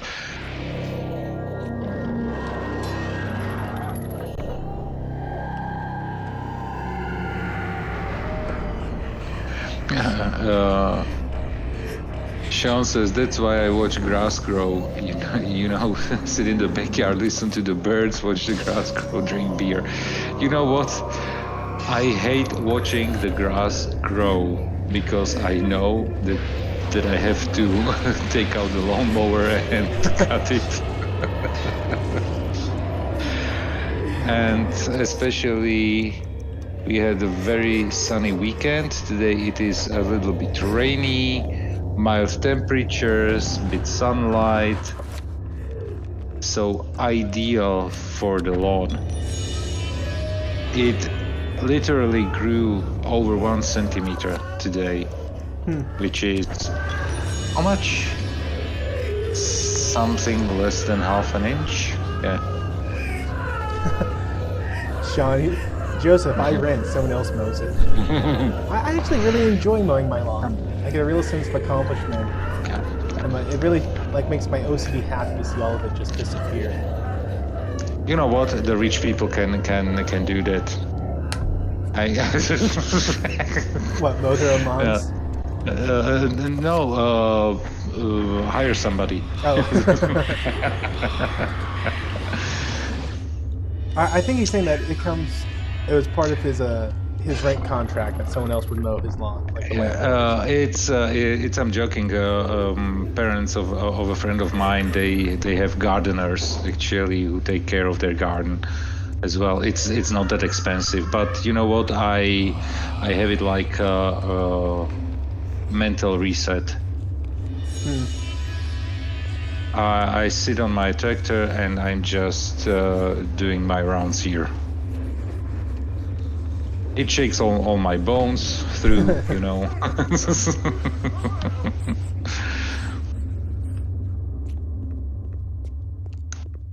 Oh, I'm on the ceiling right now. I was like, that's weird. I don't recognize this room. And yeah, Marlena, I chose Zelotap as the Guardian when I was the Roman guy, and this is actually my third playthrough of it. So I did the first two offline. So I wanted all the fun insanity stuff. Whoops. Oh, Wesley says that they closed the nation forest, so we are not allowed to go out on hikes. Yikes. Yeah, but I mean, I ignored it, basically. Oh, crap.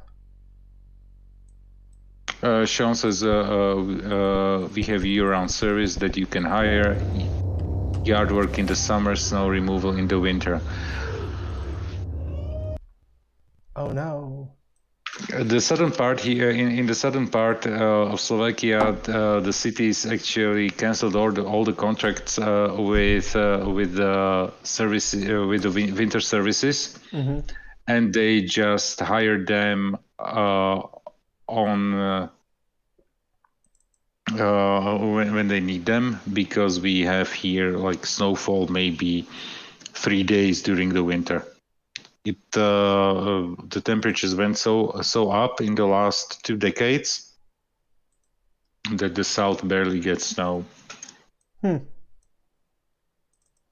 Really, 3-4 days snowing. Sometimes the last real snowstorm that I can remember was in 2013, and it was on a Thursday before Good Friday, because Easter was in 2013 very early, like the earliest possible date in March, and yeah, we got a blizzard here basically, and then we had snow during the Easter holidays. But on Easter Sunday, 90% of it was already melted. So.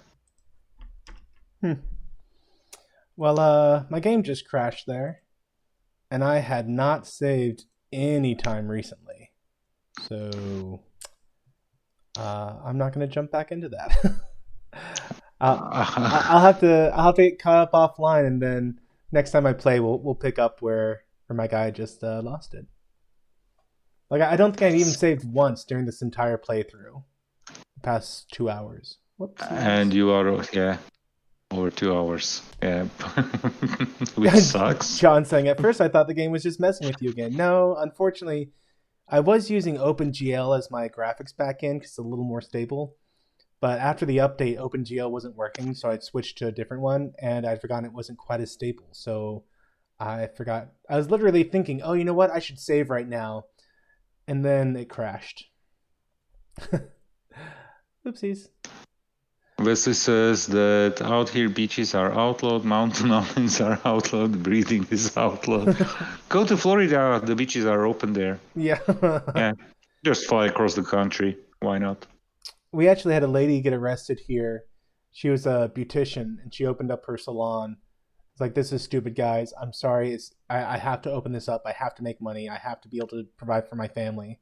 And they slapped her with her fine, and then she was going to pay it, but the judge said, well, you have to apologize. And she's like, excuse me? You have to apologize. And she's like, I'm not going to apologize for trying to provide for my family. So the judge threw her in jail.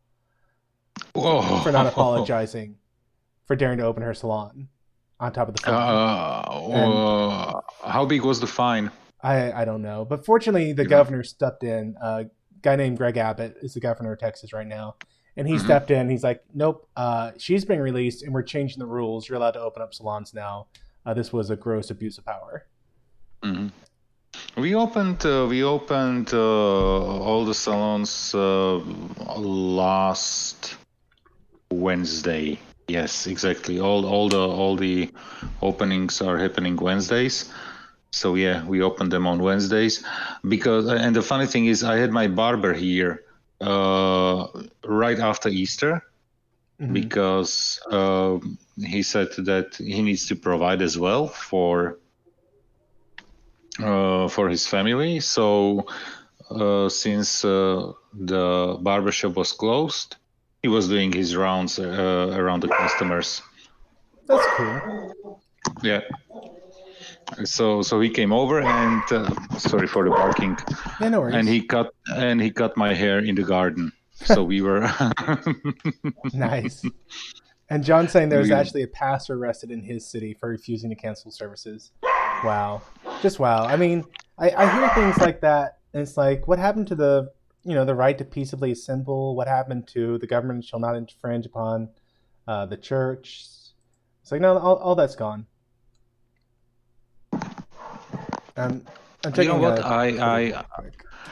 I somehow understand when they closed all the places where you could have large gatherings of people, where churches are one of those places. So I understood it, and now, for example, the churches are now open, and what they did, we have only.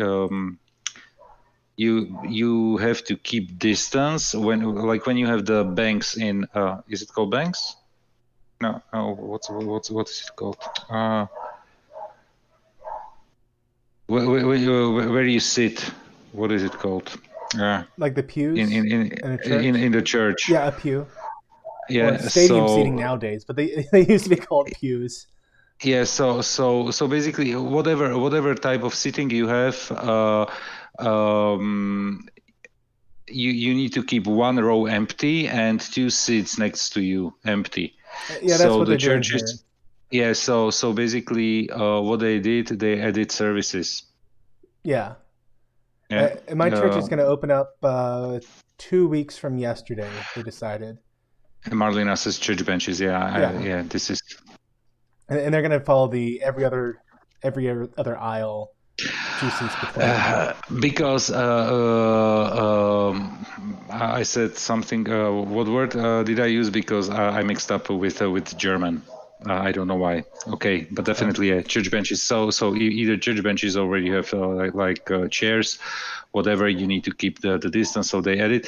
And if the weather is good outside, they are doing basically the services outside. Well, that's pretty cool. Yeah. Oh, yeah, Marlena, I saw that story. She's saying people were being fined for attending a drive-in service while they were staying inside their cars. And it's like, what are you doing here? This is so dumb. It's kind of like, I don't know if they're doing this where you are, Joseph, but at places like these hardware stores we have, like Home Depot and Lowe's, I have to stand in a giant queue or a giant line to enter the store. Yeah, of course, here as well, because we have. I said it before, it's 25 square meters, so it should be something like 270 feet per customer. But the funny thing is, the line they make us stand in, no one stands 6 feet apart. Yeah, exactly. That's a funny thing. But at least you are outside, they say. And of course, we have to wear face masks all the time. It's the law here.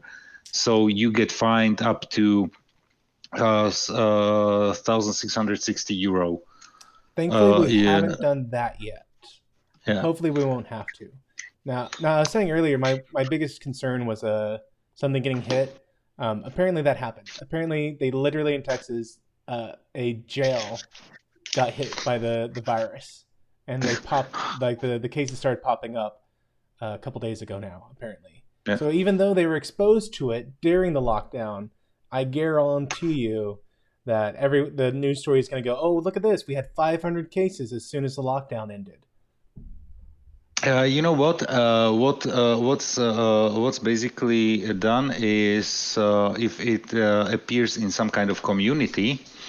So if it's something like a jail or hospice or this kind of which was the worst thing that could happen. I don't know where it happened, but in some European country, but almost everybody died there. I think it was in Italy, one of those. Yeah, but they got hit hard by this. They got hit extremely hard. And that's one of the things. Like the reason it's been so benign here in the States is precisely because like it seems like this virus is most dangerous toward the elderly. Yeah, it is compromised. And for younger people, they get it and they have no idea. They get it asymptomatically, where they show no symptoms, they have no problems, they maybe feel crummy a couple days, and then they're fine. And it's very, very uncommon for someone under the age of like 40 to actually get a bad case of this. Not totally impossible, but it's uncommon. Whereas Italy, you know what? They get the same number of people, but they have all old people, so everyone's showing the symptoms, and everyone's getting hit real hard by it. I'm healthy. I don't take any medicaments, nothing, like nothing. The only thing that I have is bad back. Yeah. And so I pop here and there a muscle relaxant to ease the pain. And that's basically it. So honestly, I'm not afraid. But my mother has compromised immunity. Yeah. So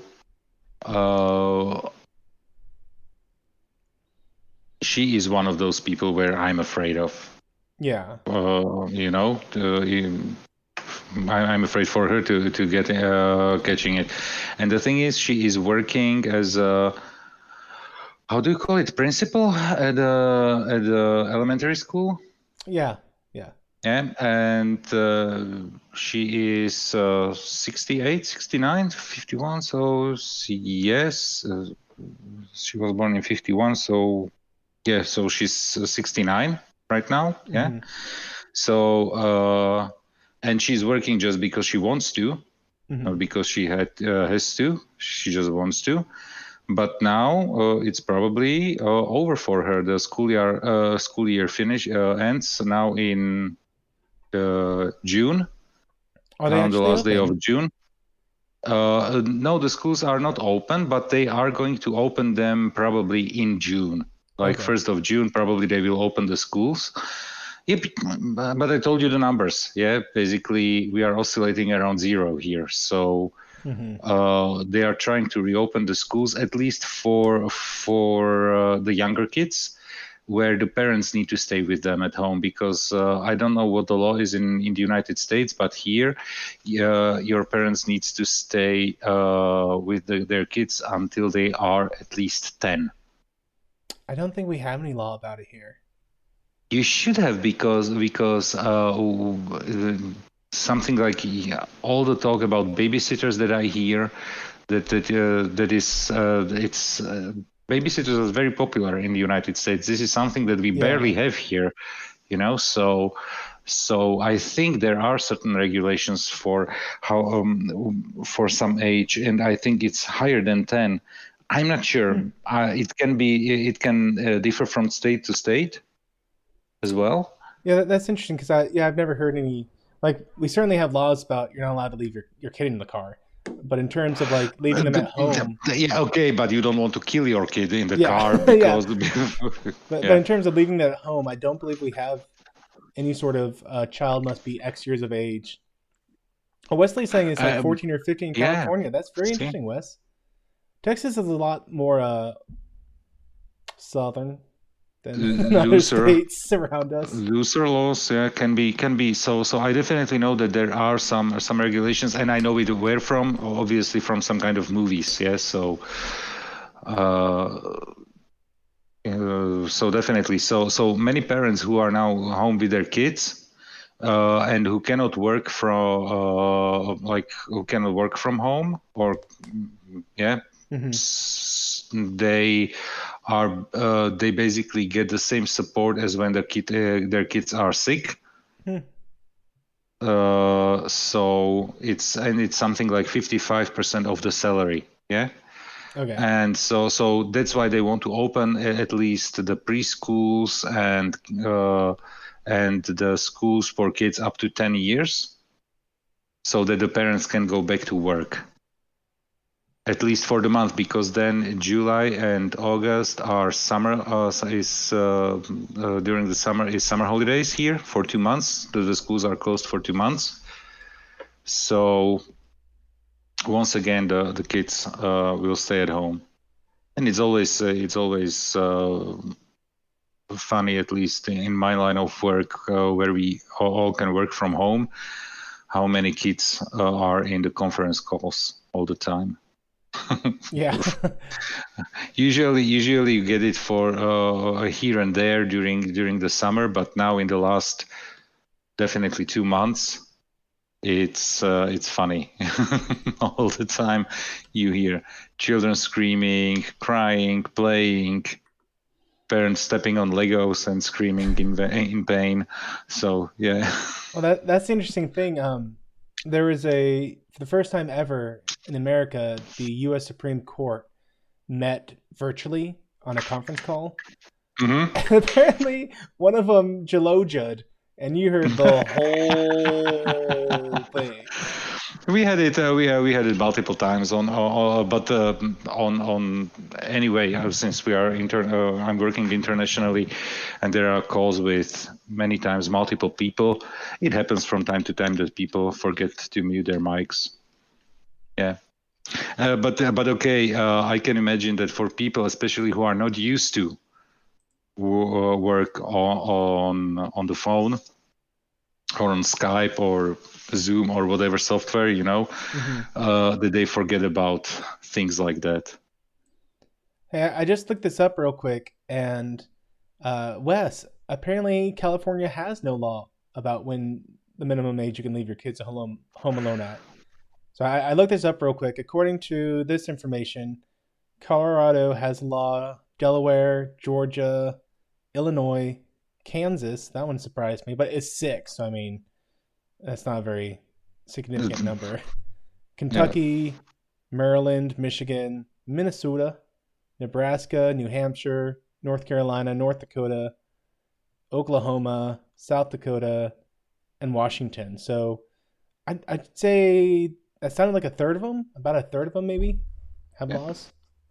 But honestly, at what age would okay? Your boys are relatively they are small children, yes. So, but at what age you think you would feel comfortable leaving them at home for let's say 2-3 hours? My oldest son, he's gonna have to be a lot older before I leave him home alone.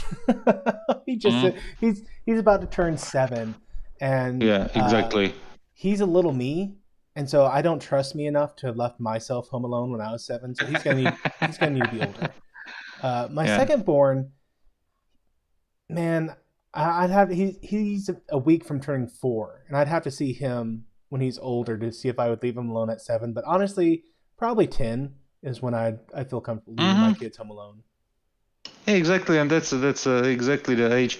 And the thing is, when parents go for work, it's they say 8-hour work is normal shift, but then you need to count to it as well the commute and everything. Yeah. So it adds up to 10 hours. And do you feel comfortable leaving your 10-year-old for 10 hours? Yeah. At home?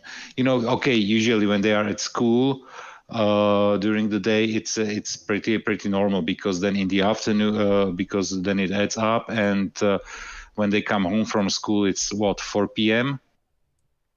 Yeah. So and then it's relatively like 2 to 3 hours where they need to stay at home by themselves, if there is no possibility to go to the grandmother or something, Mm-hmm. But otherwise, in a situation like this, when the schools are closed or when there are holidays, what can you do when you need to go to work? You cannot leave the kid for the whole day alone. Yeah. Oh yeah.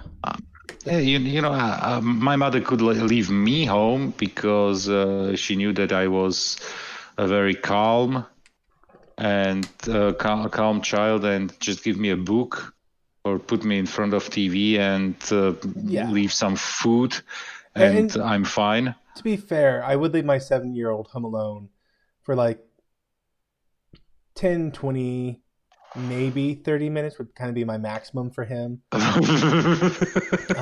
Because I could put on like a show or a movie, and he can safely use everything he needs to use to be just fine during that time period. And yeah, Marlena, it depends on the child. I could leave my 4-year-old home alone for like 5 minutes, long enough to walk down the street. And I could leave him home alone longer. It's just that I couldn't. That's the thing. I could leave him home alone longer. I couldn't leave him home alone with his brother longer. Yeah, Sean says here, my mother had 6 children. Get out of the house and stop driving me crazy. We raised each other. Yeah. Yeah, of course, this is as well. When there are older siblings around, it's really not a problem. It's the same with my mother. She said she could leave me at home, but not my sister, because my sister was extremely curious, and she had to do everything and try out everything. So it was dangerous being even around her without supervision. Yeah. So, but yeah, I was one of those kids where really when I went to school, I could already read. So the teachers were a little bit unhappy with the situation. So Really? basically, they gave me books that I had to read, and basically then do reports on what I read. Yeah, because when they were learning individual letters, I was reading. But yeah, just because my mother teacher, obviously I was all the time around all older kids. Yeah. Because she was giving she was tutoring kids, and she was preparing them for exams and this kind of stuff. So, and I was of course there in the kitchen with the students, and listening and learning. And when I was 7 or 8, I could do things that they were learning as 14-15-year-olds at the time. so yeah. Wait, I do need to. I need to wrap up here. Unfortunately, I've been. No problem. Yeah, of course. Unfortunately, no bird stream today. I hope Joe is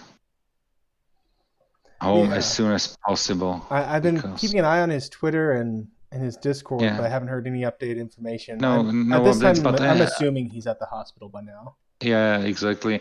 And I'm friend with Mamo Prey on Facebook, so when she puts up something, I will see it. And Chicheko said that he's in touch, so he will with both of them, so he will update us as well. So I'm not expecting Joe now popping up on Twitter or Discord or Skype to inform us about what's going on. Oh, Wesley Bird is probably in hospital because of some issues that he has. He put out a video today, about 15 minutes long. Go and listen to it.